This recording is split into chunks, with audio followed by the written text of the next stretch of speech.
Okay, we're back at it again. I don't know what happened there.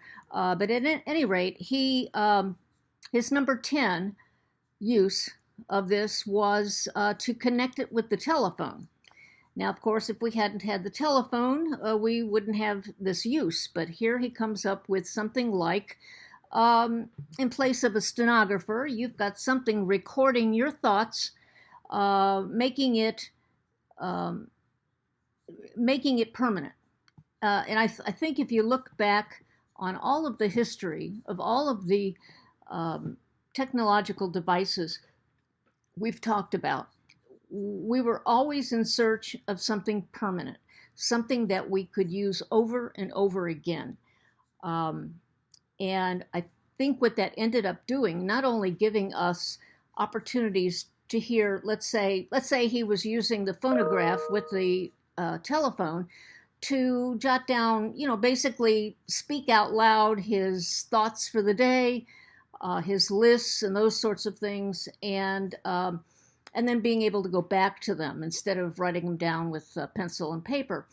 Uh, we've always looked at ways to distribute sounds and pictures to the mass of society instead of saving them only for the people who could afford very pricey technology. So I really love that idea that we're reaching out to everybody. So his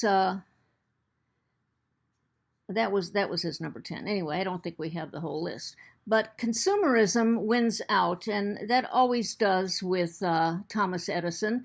Um, he wants to find something that's going to make him money. And hey, that's okay.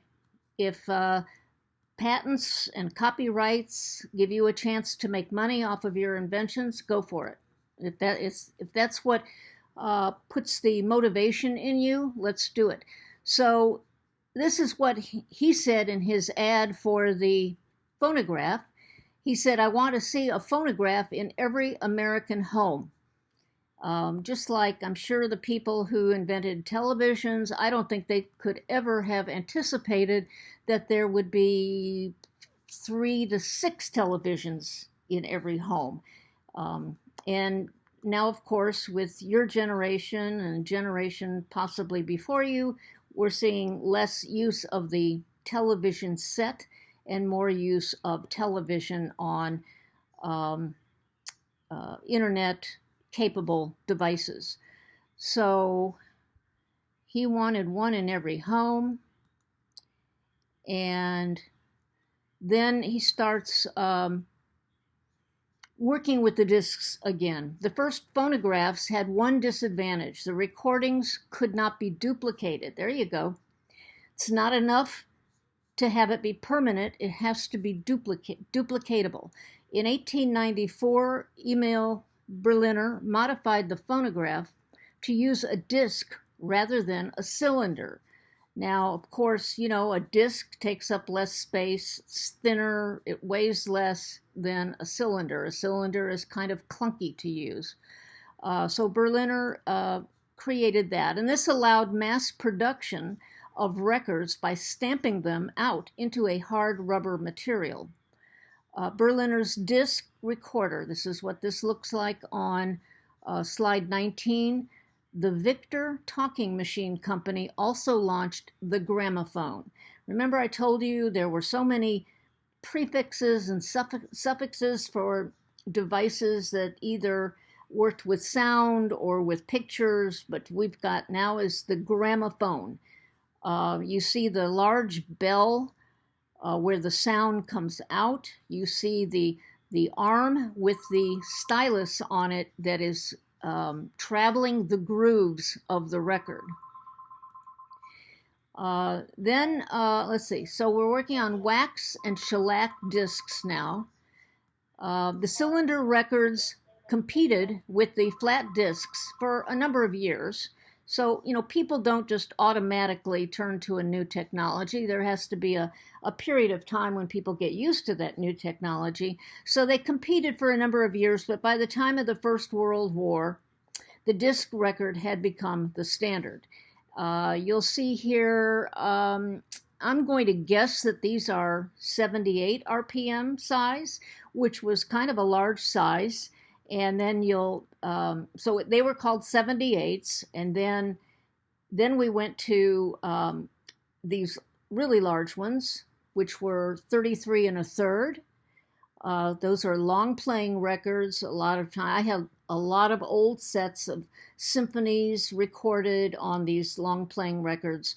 And then eventually we ended up with the 45, which was what all of our rock and roll stuff was recorded on. Those were 45 rotations per minute, RPM.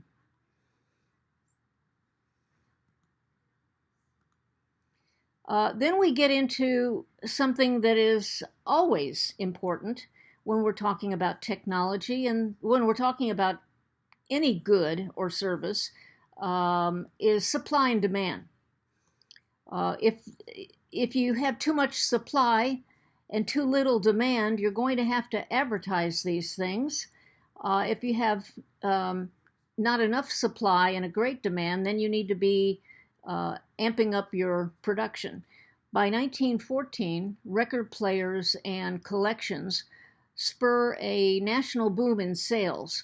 Trend runs hot through the 1920s, so they're selling a lot of these things. Tin Pan Alley, most of you probably have not heard of it, but it was an area in Manhattan, New York, where music publishers had located close to theaters and vaudeville houses. Tin Pan Alley eventually became a generic reference to the music publishing business that hired composers and lyricists on a permanent basis to write popular songs. Maybe you've heard of Irving Berlin, who wrote Easter Parade and White Christmas and, oh gosh, hundreds of songs. I believe he lived to be 100 years old. Okay, then we move on to electromagnetic recording. Until 1925, all records were made by performing into a horn, which limited the range and type of music, so the idea of using an electrical signal from a microphone to drive an electromagnetic disc recording device was developed.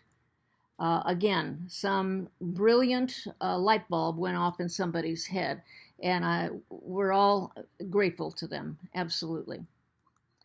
In 1925, the first electrically recorded discs and orthophonic phonographs went on sale using the Western Electric system developed at AT&T's Bell Labs over the previous 10 years. It is now possible to record whole orchestras and symphonies and even sound motion pictures.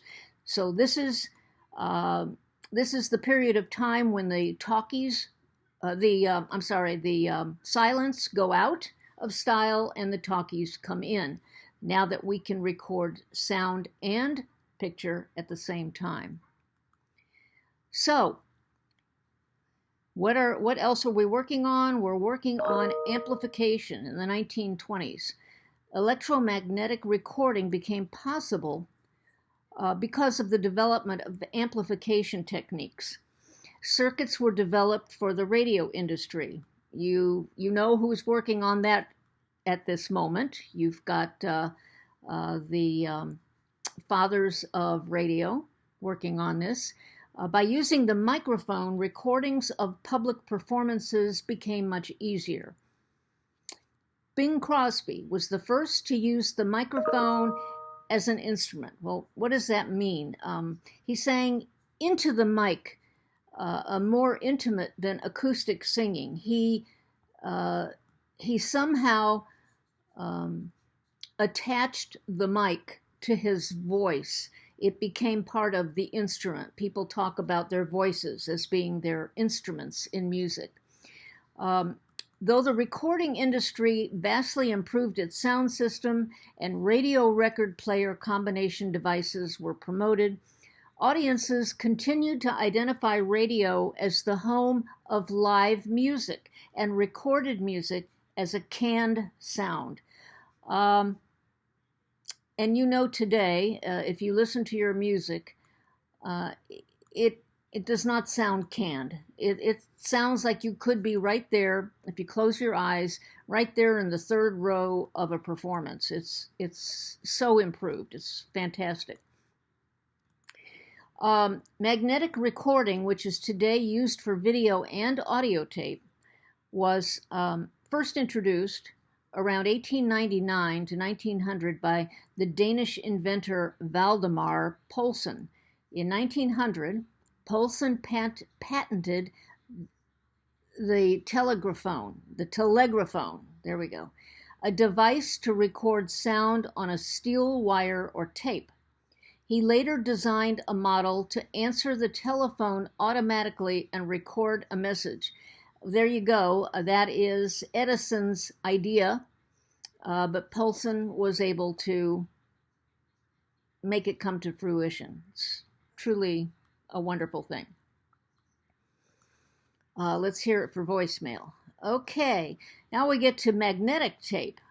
All right, I'm going to stop right here because this is going to take forever to upload. But anyway, I'm going to stop right here. Then I'm going to continue on slide 26 when I come back.